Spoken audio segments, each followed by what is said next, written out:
Dr. Mukhisa Kituyi, pleasure to be speaking to you again here at the Sankara. Thank you very much. After your sensational mind speak, we're still finding people going back to that conversation months and months later. So really, I called you mercurial over the weekend. That was why.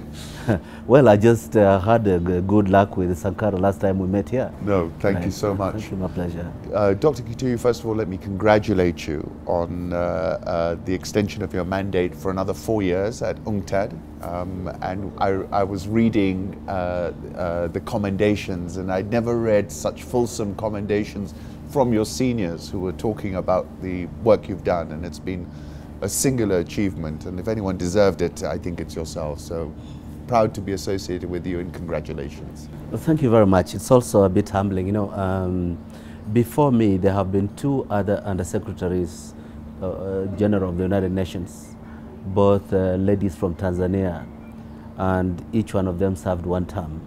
So as it were, I'm the first person from the region to serve two mandates at the level of Undersecretary General in the UN. And I see you've become ubiquitous. We were just talking just now, you're going to be in Tehran to meet with President Rouhani. Wherever I turn, I see that you've taken UNCTAD into a new level of engagement. I have never seen it before at this sort of high level. Actually, one of the challenges I faced, even before anything else, is that when I arrived in UNCTAD, I saw a Ferrari, yes, which had been locked in a garage for too long. So I just needed a bit of dusting it up and getting it out into the sun. Are you putting the foot down on the accelerator? Not too much, but yes, at least it's in the sun, it's visible. And that's an important achievement for me. No, I mean, if we had time, we could talk about the extraordinary research that you've been producing. I saw recent research about tourism, trade, of course, you're huge on that. And I think, in a world where there's a lack of hard data, you've really made UNCTAD a leader in that space. And I think that's to be commended. Yes, I think we are the main think tank institution within the UN family is development community, and we try to remain ahead of the curve on critical issues. Like now, we are excited about work we're doing on the nexus between investment facilitation and export. You cannot just promote trade without promoting the ability to produce something to trade. Yes. And I'm finding that very enriching. And then the possible role of digital inclusion in creating new livelihoods, particularly for younger entrepreneurs. To go back to that export story you were telling me just earlier, that Vietnam, just tell us what you were saying about Vietnam, compare it to Africa exports. Yes, I shared this story with African trade ministers recently, that in 1994, Africa's total manufactured produce export to the rest of the world was worth $60 billion US. In 2015, it had gone up 50% to $90 billion US. In the same period, Vietnam moved from $2.4 billion to $125 billion. It's just incredible. So little Vietnam is outpacing the whole of the continent. Absolutely. It's one of the fastest industrializing countries in the world. Very purposeful, very focused. But critically, they have a major link between education system, innovation, and scaling up the productivity of labor. They're critical. Building productive capacity is critical to transforming into a manufacturing and industrialized society. And they're doing it right. You've been evangelical in this move to drive industrialization across the continent. How are you finding the response from policymakers, from presidents, from, we're 53 or 54 African countries. Are you finding buy-in? Do people get it? Because all I see is we've got this demographic dividend which could turn into a time bomb if no one is gainfully employed. Yes, I don't know. In some countries, the demographics are becoming more a curse than a dividend. When you see the number of young Africans dying, trying to cross the Mediterranean. But in some countries, some things are happening. Ethiopia is happening. Yes. If you look at the level of new innovative activity in the industrial parks that they have set up, it's very, very encouraging. Do you think that Ethiopian model is the right one for the continent? You cannot have a model that is the right one for everyone. For example, Ethiopia outcompetes Kenya in textiles and flowers Because one, by law, Ethiopia does not have a minimum wage. Yes. And the average wage of a textile factory worker or a flower picker in Ethiopia is less than 1/3 of the minimum wage in Kenya. So a competition to the bottom is not possible in that model. But the efficiencies of Kenya are not being spoken about sufficiently. Yes.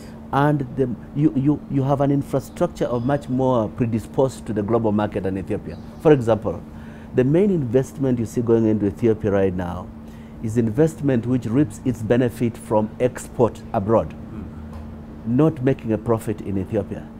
This is because they still have the Exchange Control Act. Yes. You have to apply to government for permission to take your money out. A lot of companies can So nobody goes in to invest to create value in Ethiopia. Now Kenya crossed that bridge in 1994, which means you don't go to Kenya only for what you take to the rest of the world. You go to Kenya for the opportunities you create in Kenya. Secondly, you are having one of the fastest growing middle classes in Africa. Yes. And that is a major bulwark against instabilities in a regime of open market. Ethiopia doesn't have that very much yet. It's had some challenges. The largest entrepreneur is the state. And that structurally has to be transformed eventually. As productivity grows, the cost of labor will also have to start rising. But because they have such a huge reservoir, they are close to 98 million people, that will take some time. But it's not a model you can replicate in Rwanda, in Kenya, even in South Africa. So we have different capacities. But Kenya has a human resource that can make the leap forward in the direction Vietnam has gone, perhaps better than any other African country as of now, if it has the political and managerial determination to make that link. Yes. Yeah. Oh, yeah, that's very true. Now, you're here for a very big event. You appointed the entrepreneur. I don't know how to describe this man because I've been reading all about him. He's very inspirational, but he's a special advisor to UNCTAD, is he not, Mr. Jack Ma? Yes. In September last year, I got the then Secretary General of the UN, Mr. Ban Ki-moon, to appoint Jack Ma as a special envoy to UNCTAD in support of young entrepreneurs and small business. So basically he's of the rank of an Assistant Secretary General of the United Nations, but I pay him $1 per year. Is that all? Yes. So you're getting value for money for UNCTAD? Yeah. Mr. Trump won't be come looking for you. Well, he's worth more than the total budget of the UN. I know, it's incredible. I mean, I was looking at that story, you know, he says he raised $60,000 from his friends. And from that, he's created a company worth $377 billion. Last year, the throughput of electronic trade through Alibaba was worth $588 billion. My goodness. That is more than Amazon and eBay combined. Wow, that's incredible. So tell us what you're doing with him here for this visit. All right. The thing is that we agreed at the time that I was offering to make Jack Ma a special envoy of UNCTAD, that one of the main focuses that I had in mind is how to inspire young African entrepreneurs. First, in self-trust. Secondly, by a sense of what is possible out there. And third, by starting a conversation towards linking them to new market opportunities offshore. Now, what is informing this?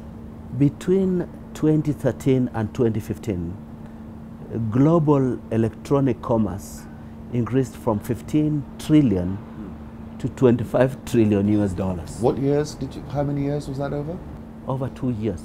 Wow. And 25 trillion US dollars is about the same amount. This is the value of e-commerce. Yeah, global e-commerce. That is about the same value as the combined value of the top 100 companies in the world. Wow. They are worth $27.5 trillion. Yes. So e-commerce is the driver of opportunity. Now, in electronic trading, if you have no platform visibility, you don't exist. No. Good point, yes. And if you don't exist, you don't trade. Yes.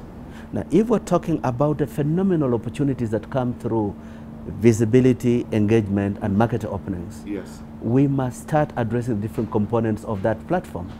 One, reassure the entrepreneurs who are ready to try it that their risk is worth taking. Yes. And there's no better person to encourage them than a person who took risks and failed until he made it. And secondly, we start constructing electronic platform visibility. Many people are getting it wrong. I do not bring Jack Ma to Africa to extend the reach of Alibaba. Yes. I bring Jack Ma to Africa. You were saying a lot of people wanted to be commission agents. Exactly. Yes. I want Jack Ma to inspire Africans to construct their own Alibaba. Yes. The mindset that is common here, and I've been getting so many phone calls and social media inquiries, people want an opportunity to be commission agents of Alibaba. I would hate it if that was my contribution to this engagement.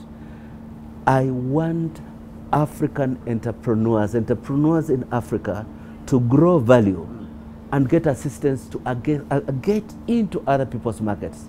I've been discussing with Jack Ma about what we can do to push for small enterprise produce to be marketed in China. Directly. It's not about marketing Chinese produce to Africa. Yes. We already have a lot of that. Yeah. Yeah. So this mindset that to trade is to import is a mindset that has held us back. I want us to start having the mindset that services and goods, we have the capacity, we have the intelligence, following the right procedures to be competitive. And then I say, can I help you reach new markets for the services and the goods out of Africa?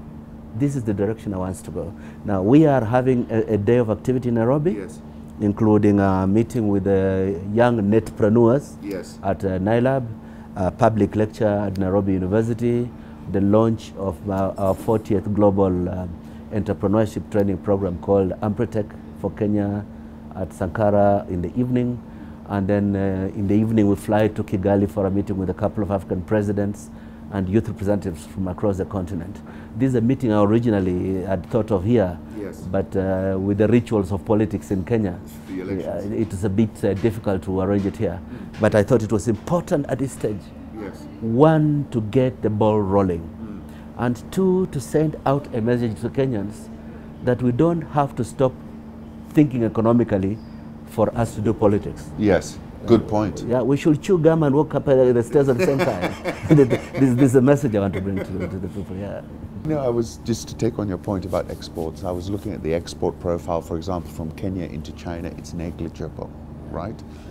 Have you identified what exports our SMEs, etc., can be making into China? All right.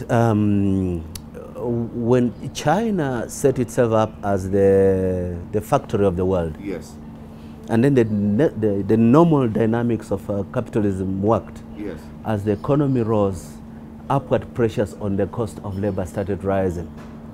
And the first thing that Chinese enterprises did is to take the labor-intensive components of manufacture into neighboring countries along the Mekong River Valley.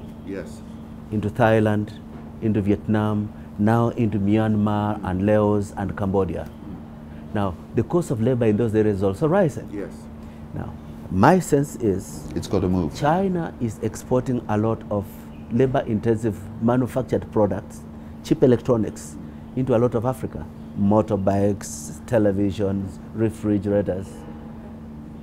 You can say, let us enter partnerships, manufacture those products jointly in Kenya to the destination market. It doesn't have to be China.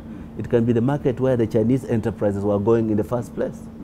Now, the logistical benefit of doing it out of Nairobi to supply Eastern and Central Africa is a positive, is a win-win for both Kenyan manufacturer and Chinese investor. So we're saying, do unto Eastern Africa as you have done to your neighbors along the Mekong River Valley. Wow. That's a strong one. My final takeaway, tell me a little bit about Jack. You've known him, you told me you even went to his hometown. I've been meeting Jack Ma for a while. We have done the Davos World Economic Forum together the last 3 years. We met both in Geneva and in New York, and he hosted me at Hangzhou, one of the 3 campuses of Alibaba. and saw the miracles that they are performing, the phenomenal ability, one, to trust young talent. Yes. To Because what encourage was interesting, the risk-taking. average age in that company is 27, and I was comparing it to Africa when I thought to myself, the average age on our continent is even less. When I was discussing with KEPSA about the people who had to come to the B2B meeting, Yes. I said, please, don't make it look like Jack Ma is coming to meet dinosaurs. It is absolutely important that you have a blend. Let there be younger persons, because my main message is that the main drivers of an e-commerce resurgent Kenya are going to be younger entrepreneurs. And we should put them in a marketplace of ideas. We need to give them inspiration and encouragement and opportunity, more than established persons who want to diversify in the package of activity they're involved in. Fantastic. I believe in you, Dr. Kituyi, and I really believe that you have a framework for this continent that sometimes I don't receive from other people. And I really believe that you can make this happen. And it's a pleasure to have you. You know, it takes more than one person. So you you're must like have many more believers. You are like the Gladwell. You have to get all these people. You know, you're like the, I can't remember the exact term he had, but you've got to be the tipping agent, right? You've got to tip this continent to thinking your way. We'll make our contribution. Yes. Yes. We've been privileged to be given a chance to serve. No. And the next 4 years, I particularly want to dedicate a lot of attention to helping build productive capacity in Africa and see some countries make critical steps towards industrialization. Yeah, absolutely key. Thank you. Thank you. My pleasure. Pleasure. Thank you.